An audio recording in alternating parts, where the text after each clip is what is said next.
Now, tomorrow is FOMC, and the market's starting to pre-dump the event. Now, in today's stream, I want to speak around very important charts, because what I'm seeing on the high time frame when it comes to stock markets, gold, crypto, is I'm seeing that we're a very important level. We have these questions are we going to see a $50,000 Bitcoin?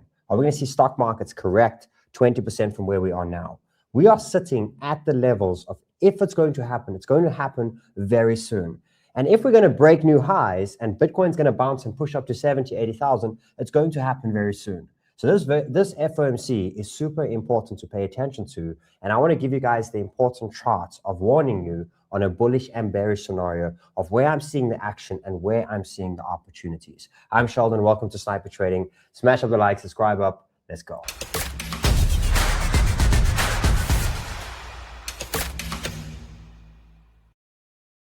Jump straight into it. The first thing I want to show you guys is the high time frame charts, right? Very important to see this right now. So if you look at the S&P, this is kind of directing the whole market right now, right? All markets are kind of focused on this right now. You can see we've been kind of in this uprising wedge, but as you see right now, we started the week with a red push to the downside, and we're sitting at support here.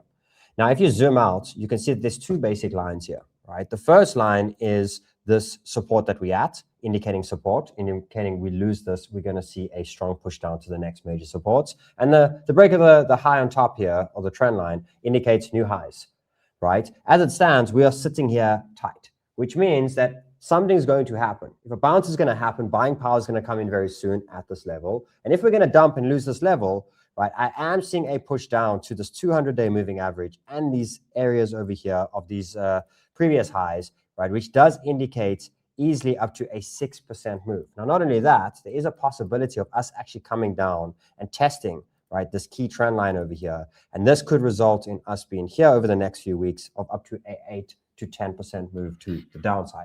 Obviously, break of that, things could be a lot worse. Nonetheless, right, this is big when it comes to S&P. So where we're sitting right now is this point of this is a very important wedge to have on your charts. Breaking this level, fast push down, breaking on top and a bounce, right? Specifically within the next 24, 48 hours, we need to see a rise up and a break of these highs. And then we're looking at new highs, right? So it's very likely we're going to see action. When it comes to gold, right? Gold's sitting at this important level that it needs to bounce. It needs to show strength, right? It is at the major weekly resistance right now as it stands, okay? And if it does not break through, right, we are going to see a fast move to the downside. Okay, and a very strong flush event, right, of up to 5 to 8% within gold.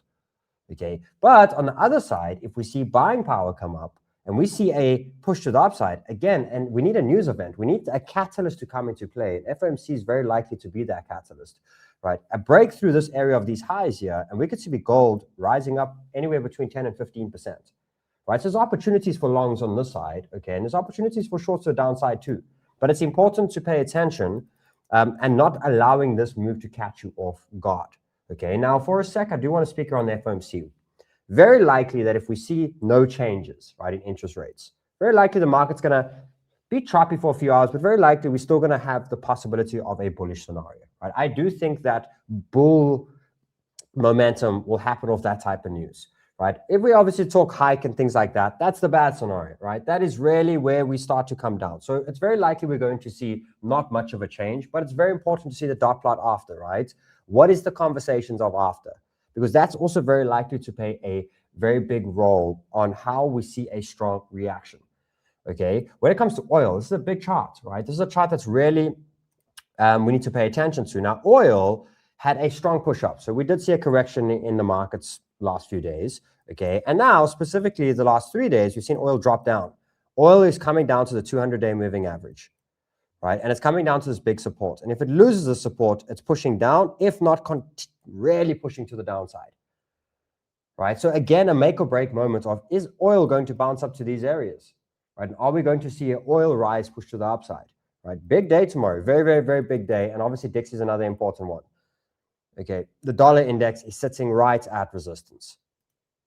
Okay, so again, if you look at this and look at where the next resistances are, we're sitting up over here. So there's a squeeze to the upside. That's bearish for markets, right? But there's also the possibility of this.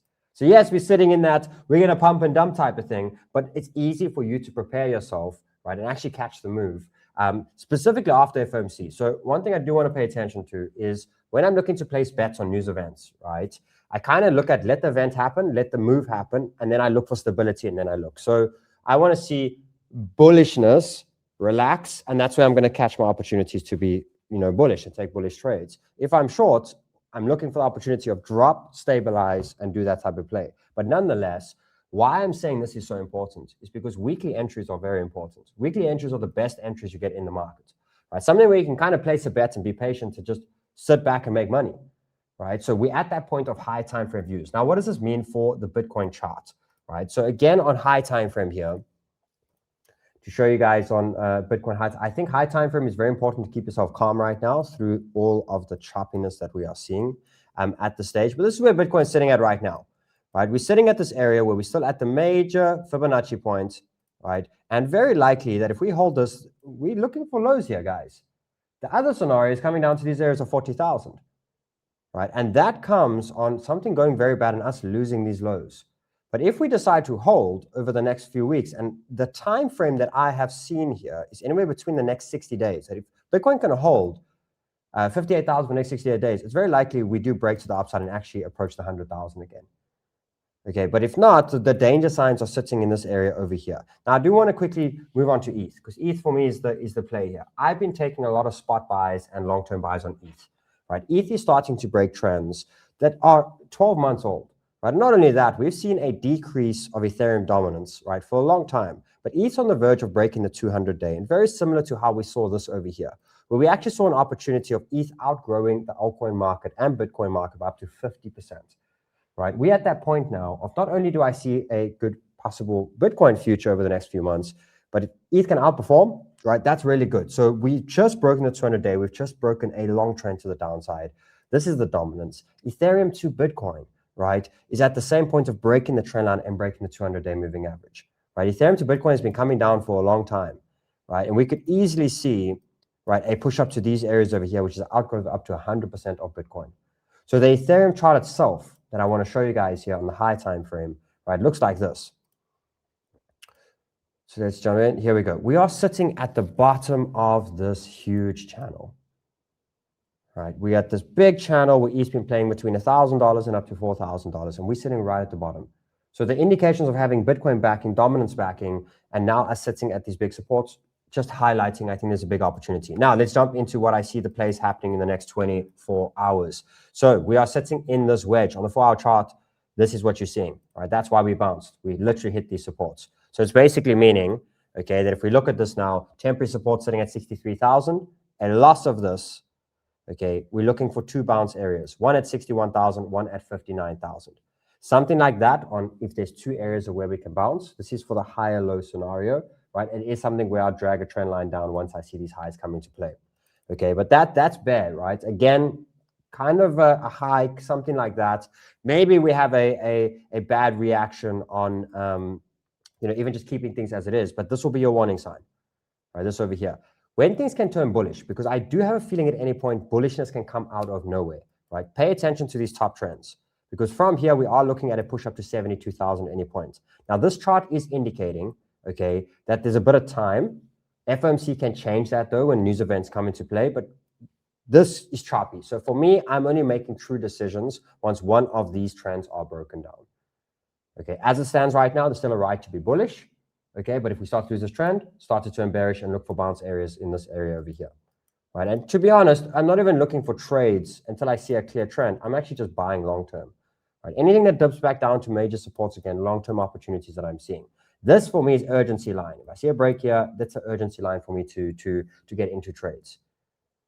So guys, the important thing is weekly entries are very important when it comes to the market. Placing your bets when it comes to high time frame bets gives you an opportunity to sit back and make money.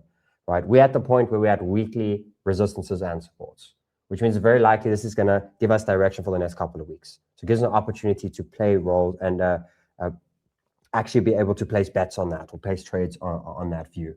Now, guys, on Monday, right, which is the 3rd, I think it's the 3rd or the 2nd of August, I'm releasing a very cool app. Right, now, this app has something to do with me. It has something to do with trade setups. It has something with having a coach, having someone that you can trade and talk to. It's by far the most powerful thing we've ever brought to the community before. And I have an opportunity for you guys. If you sign up with the Blowfin link, there's a link below in the description. They are sponsors of today's show. I'm going to give 10 of you guys the entire month free to use the app. Right? I will be selecting people on Monday from the comments of this stream. So what you do is you basically put your user ID. Don't put your email, don't put your password, put your user ID. Yes, I have an account with that link, right? And I'll be selecting on the Monday stream that I'll do for you guys. And I'll be giving you guys a month access to this app, which is going to be incredible. No one has it right now, so it will be exclusive to you as it stands. Thank you for watching. Have a great day. Lots of love. Bye-bye.